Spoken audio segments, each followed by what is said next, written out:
Hello, I'm Michael Adams, and on behalf of my co-authors, I'd like to welcome you to the presentation of our paper entitled Flexible Integration of Blockchain with Business Process Automation, a Federated Architecture. There's been much discussion in the literature about how best to integrate business process automation with the capabilities provided by blockchain. This paper serves to introduce our approach. But before we go any further, I thought we'd introduce some background information about blockchain. So essentially, a blockchain is a distributed ledger of transactional records. So each transaction can contain any type of data. It's distributed in that it resides on a number of different peer computers or servers, and those peers each contain a copy of the blockchain. It's append only in that it will only accept new records appended to the end of the chain.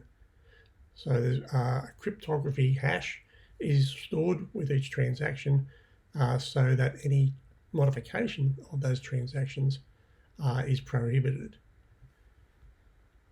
To update the blockchain, a consensus protocol or mechanism is used so that each peer agrees that the chain can be updated with the new transactional record.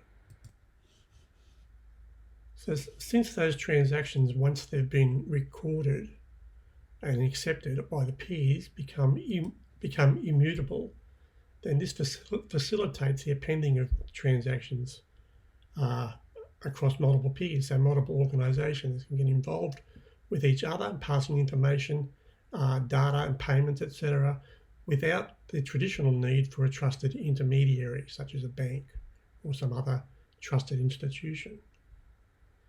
So because of that platform, blockchain opens up new opportunities to support the idea of inter-organisational processes or cross-organisational business processes.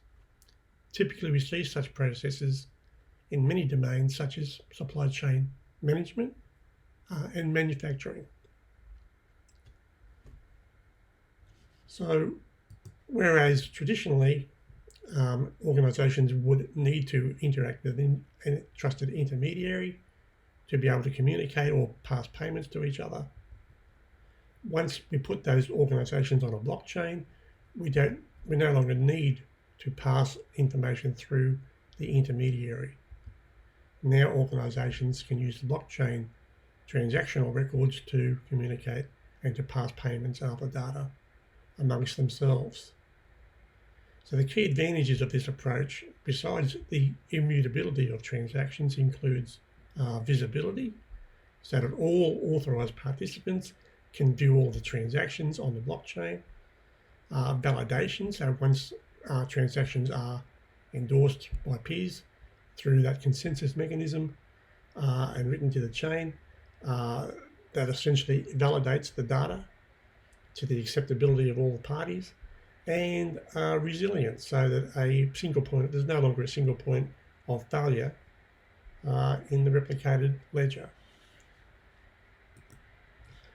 So another feature of blockchain are so-called smart contracts. The smart contracts are not really a contract in the traditional sense, although they are an agreement between parties, essentially translated to a block of code or a script that's executable on the blockchain itself. It's executed on all peers every time a transaction is appended to the chain, or any queries are made about the data that exist on the chain. So smart contracts were originally designed to control reading and writing of information to the blockchain. But because they're executable, we can add other information to them, business rules, data constructs, that type of thing. So in a sense, they can be extended to do things beyond those in which they were originally designed to do. And because of that, we can use a blockchain then to execute any kind of information as data is written to or interacted with on the blockchain. So given that we can use smart contracts to execute things other than simple reading and writing of information, how best can we use that facility or that environment to bring together the process automation with the facilities that blockchain provide? One prominent architecture at the moment proposes a blockchain integrated BPMS, so that it integrates all of the features of a business process management system into the blockchain itself. So it transforms the business process that is expressed as one or more process models into, or translates them into, smart contracts that are then entirely executed on the blockchain platform. So that is all the business rules, branching logic, instance data, resource allocation, access authorizations, process state management is deployed to and handled by the blockchain platform itself. So the blockchain platform, or the smart contracts that execute on it, become the focal point of the entire system. And this means that all of the different parties that are involved in the cross-organisational process need to interact with each other directly to generate from the process models the smart contracts that will execute on the platform to proceed through the process. So essentially, it's a monolithic platform that exists on the blockchain itself. We refer to this sort of proposed architecture as a heavyweight architecture because it takes all of the functionality of a business process management system and inserts it onto the blockchain itself.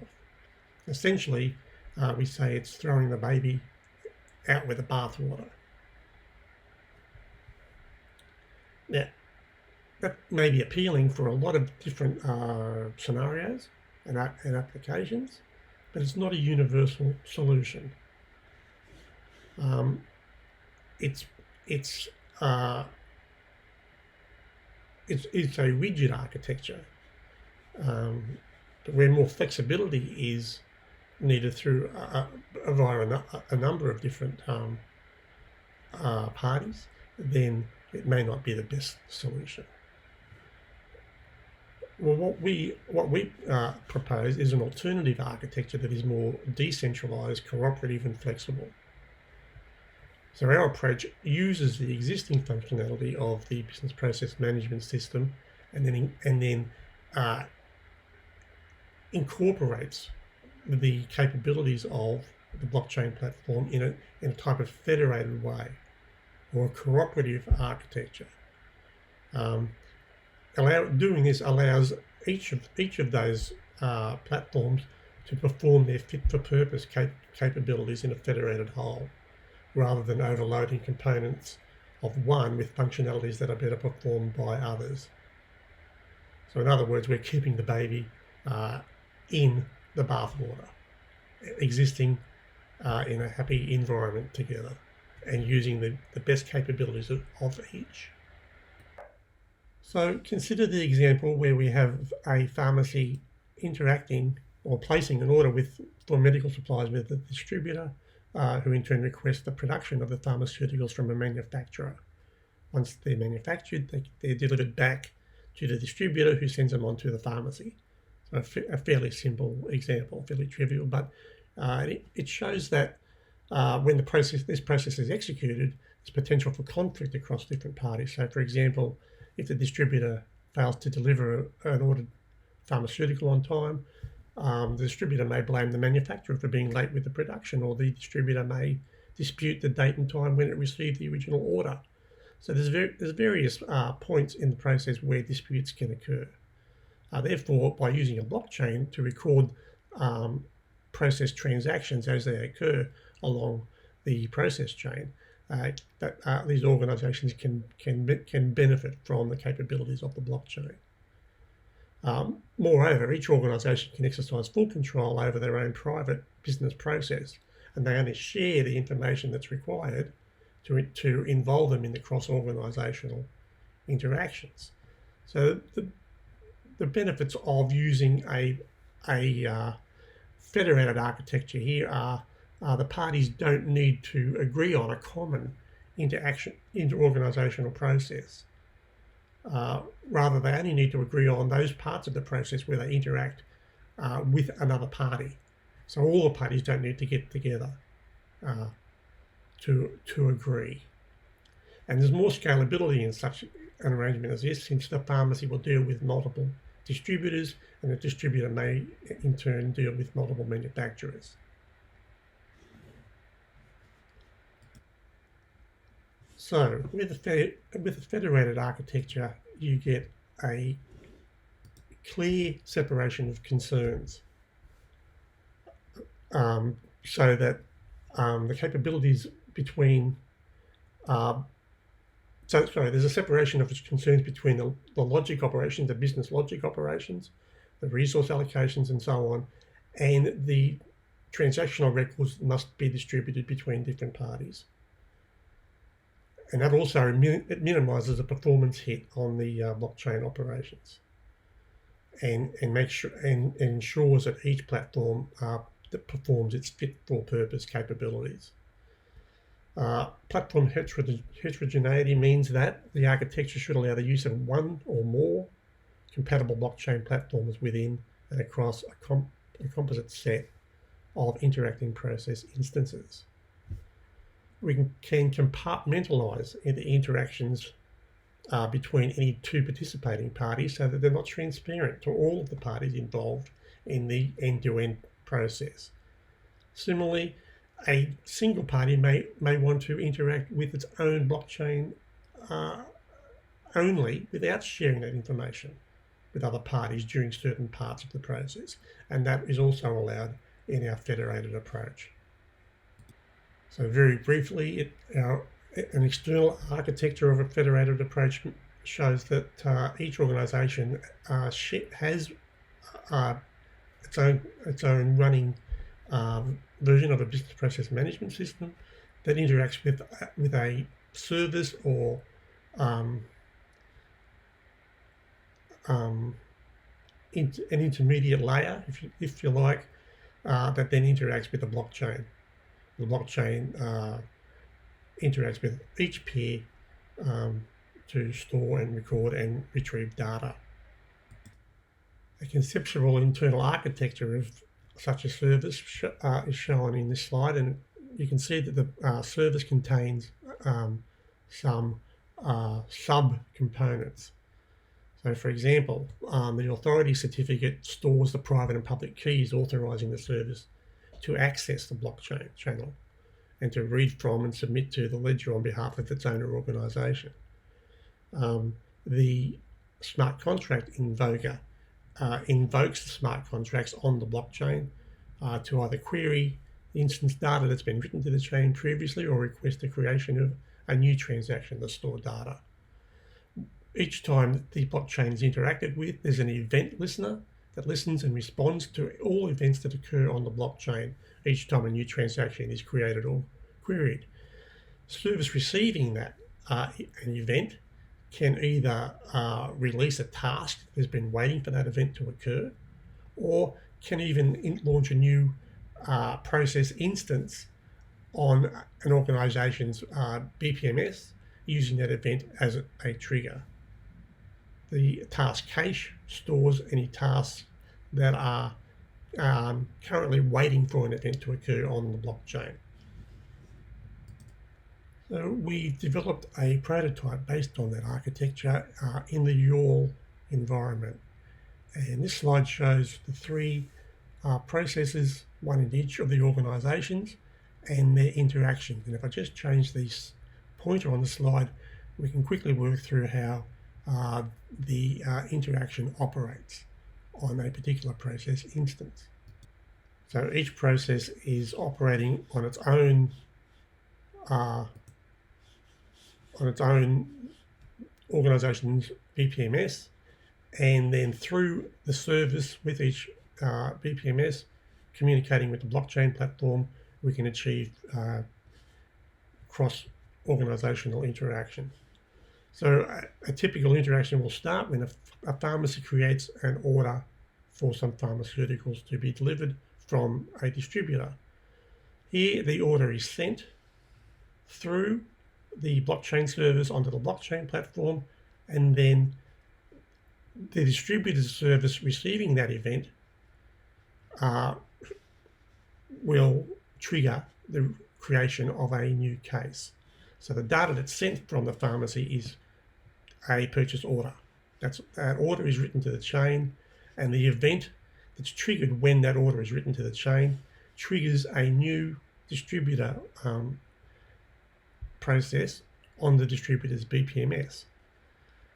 It will batch those orders up, and then at some time will send a batch order through the blockchain. So the data is then the blockchain order, and out through an event triggering on the manufacturer's blockchain service to begin a new instance of a manufacturing process. So they receive the order, pack it up, ship it, and then archive it. That archiving is done on the blockchain. Archiving of that data then becomes a receive and verify from the distributor that the order has been shipped. Once they receive the order, they then repackage it and send it to the pharmacy, storing the invoice on the chain.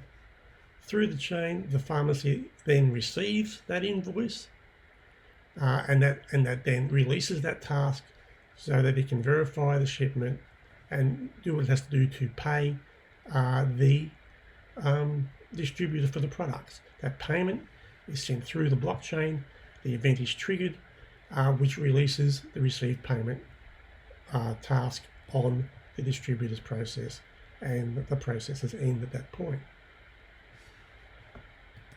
So to briefly compare those two approaches, for process instance execution, whereas on the monolithic architecture, all process instances are translated into smart contracts and the entire execution is performed on the blockchain itself.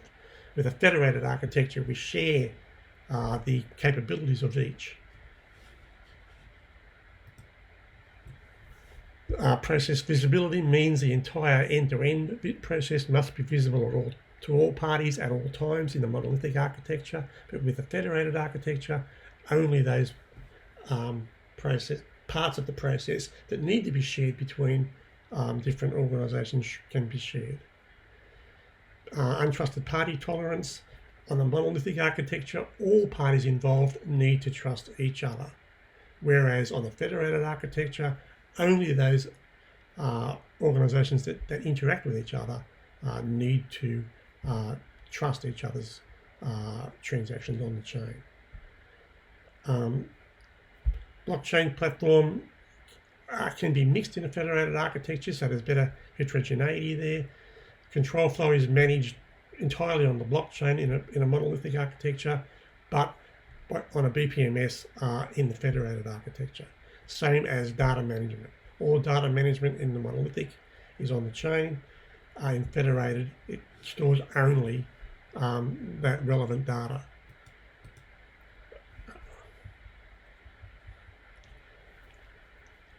State management only. All state management is on the chain in the monolithic architecture. State management is performed on the BPMS in the federated architecture. Getting very short on time, so we'll just leave those other issues there.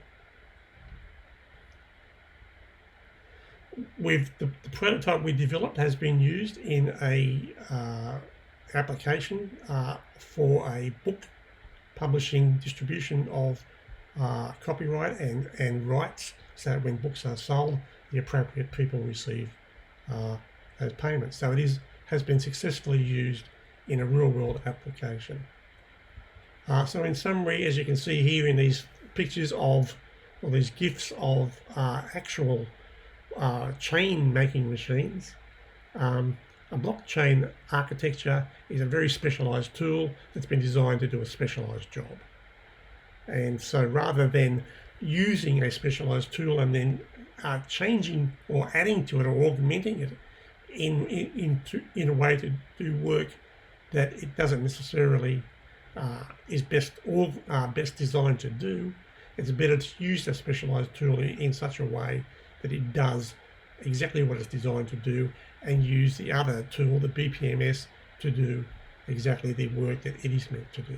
And therefore we get the best of both worlds. Thank you, and I look forward to receiving your comments.